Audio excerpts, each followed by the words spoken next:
ouviu falar em teatro do oprimido? Ou em como o teatro pode influenciar toda uma sociedade? Não? Então vem comigo. Eu sou Eduarda Moraes e hoje falaremos um pouco sobre o teatro do oprimido.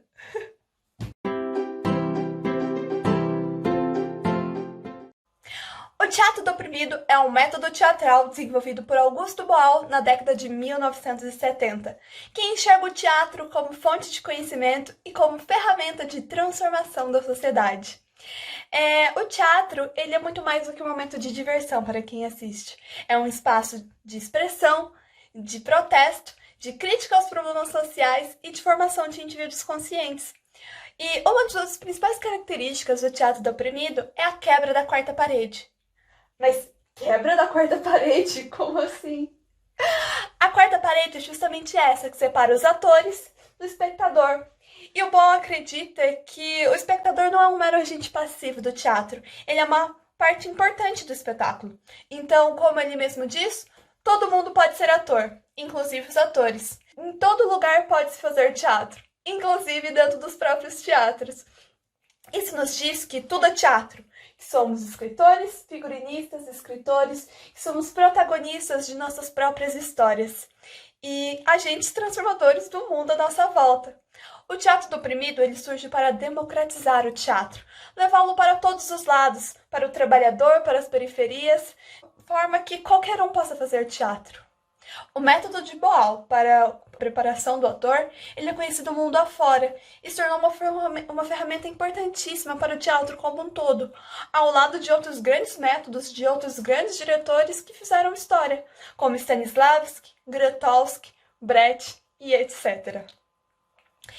Bom, o teatro do oprimido ele tem diversas ramificações, porque Boal desenvolveu diferentes métodos para cada caso, cada situação que ele enfrentou ao decorrer dos anos.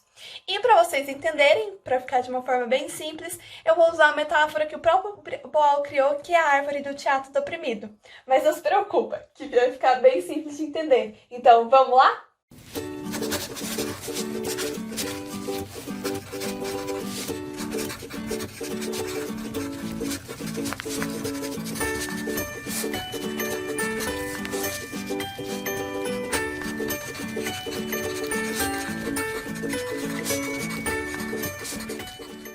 Vamos lá. Essa aqui é a árvore do teatro do oprimido. Então, na Terra, nós temos todos os nutrientes que mantêm o teatro vivo, como a solidariedade, a ética, a filosofia, a história, a política e a economia. Todos esses nutrientes são levados por toda a árvore através da seiva, a estética do oprimido, que estimula o autoconhecimento, a autoconfiança e a autoestima. Nas raízes, nós temos as formas com as quais percebemos o mundo, a imagem, o som e a palavra. No tronco, temos os jogos, que são o primeiro passo para o método. No seu livro Jogos para Atores e Não Atores, Boal traz uma série de jogos e exercícios que estimulam o leitor, seja ele artista ou não, a sair da inércia, a reanimar o corpo e a mente já mecanizados e alienados pelo cotidiano, despertá-los para que possam ter uma nova visão da realidade.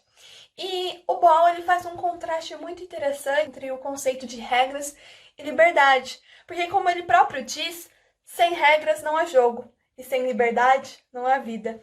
Então é muito importante a gente enxergar essa linha tênue que separa as regras que fazem com que a vida funcione e aquelas que são impostas simplesmente como forma de opressão. Bom, logo acima dos jogos nós temos o teatro-imagem, que surgiu como uma solução para os momentos em que a linguagem é insuficiente para a comunicação. Ele faz uso dos diversos gestos e movimentos para passar uma mensagem, para transmitir tudo o que ele precisa transmitir sem usar nenhuma palavra.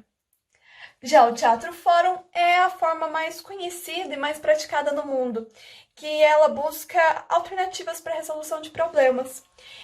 Esse método geralmente a cena é baseada em fatos reais, onde os opressores e os oprimidos entram em conflito, cada um defendendo seus próprios interesses, e aí que entra a quebra da quarta parede, porque o espectador ou espectador é convidado a entrar em cena e expressar seus pensamentos, seus desejos e tentar encontrar uma alternativa para o problema que estava sendo apresentado.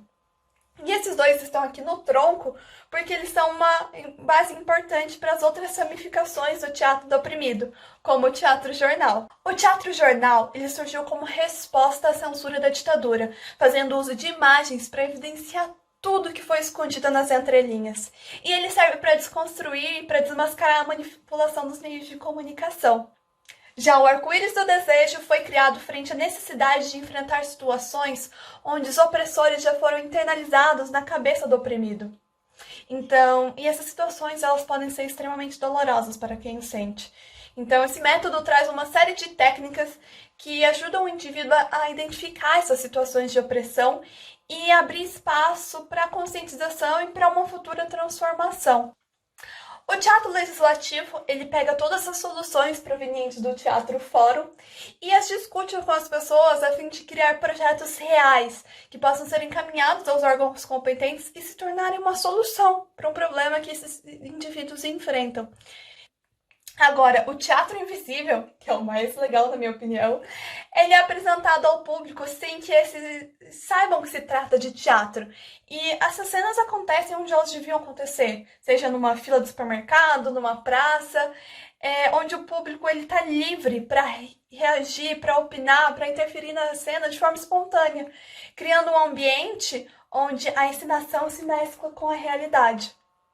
E esse tipo de teatro, ele foi criado para discutir os problemas do cotidiano e também para épocas em que o teatro era perseguido, e que não se podia fazer teatro dentro do teatro.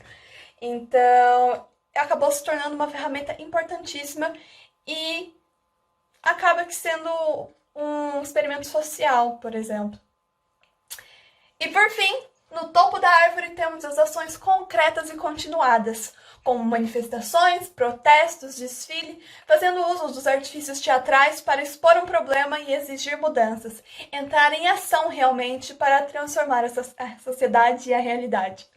Como toda boa árvore, sua função é render frutos, se multiplicar, se espalhar cada vez mais.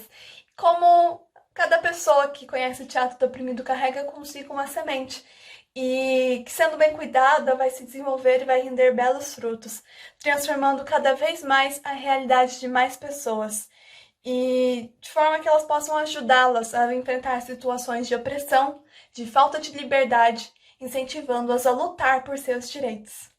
Bom, esse foi o Teatro do Oprimido e eu espero que eu tenha ajudado você a entender pelo menos um pouquinho mais esse fantástico mundo do teatro.